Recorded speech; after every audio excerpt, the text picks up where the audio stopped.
All right.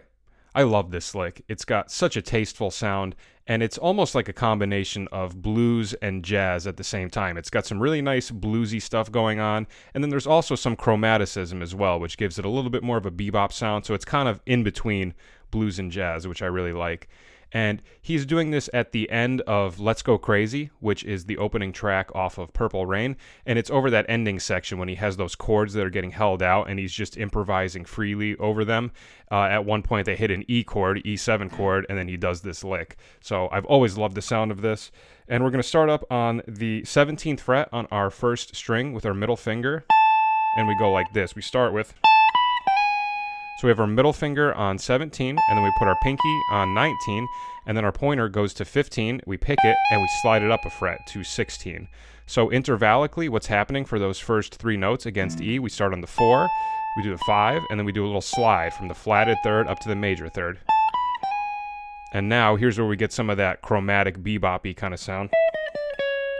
So after those first three notes, our middle finger is going to go to the 17th fret on the second string, and we just go down 3 frets. We do 17, 16, 15, 14, and I do those 3 notes right there all with my pointer finger.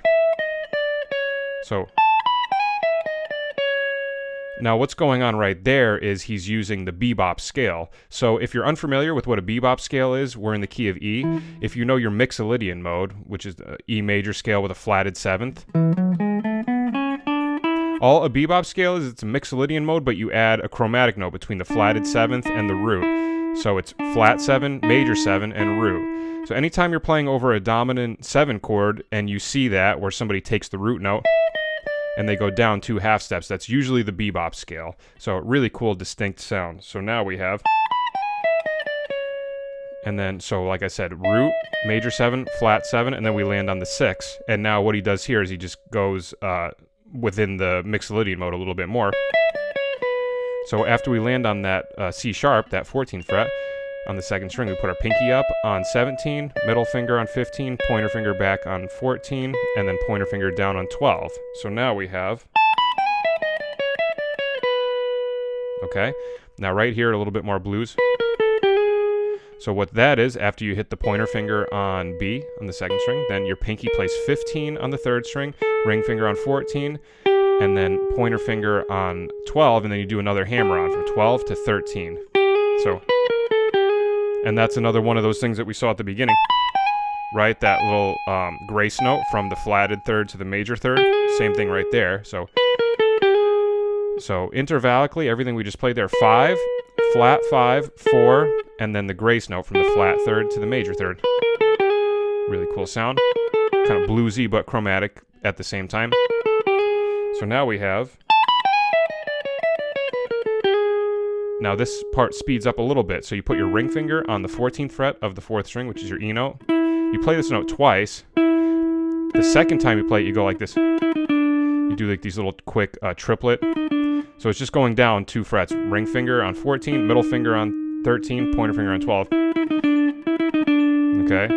Once again, bebop scale, right? Because if we're in the key of E, that's the root, and then a half step and another half step, right? Those 2 half steps below the root, giving us that bebop scale. And then he actually does the exact same thing on the 5th string. So you go... So then it's 14, 13, 12 on the 5th string. Intervallically, what that is, it's the 5th, flat 5, and then the 4. Okay, and then the way he wraps it up, another one of those grace notes from the flatted third to the major third. So we put our pointer finger on the 10th fret of the 5th string, and we just slide it up a fret to the 11, which is our major third. So as you can see, we have a couple of ideas that are repeating themselves as he works the lick down the neck, right? We have that bebop scale right there, and he also does it here, right? We have the grace note from the flatted third to the major third, which actually happens 3 times, right there, and then right there, and then right there at the end as well. So a lot of really good stuff to learn from this line. So the whole thing...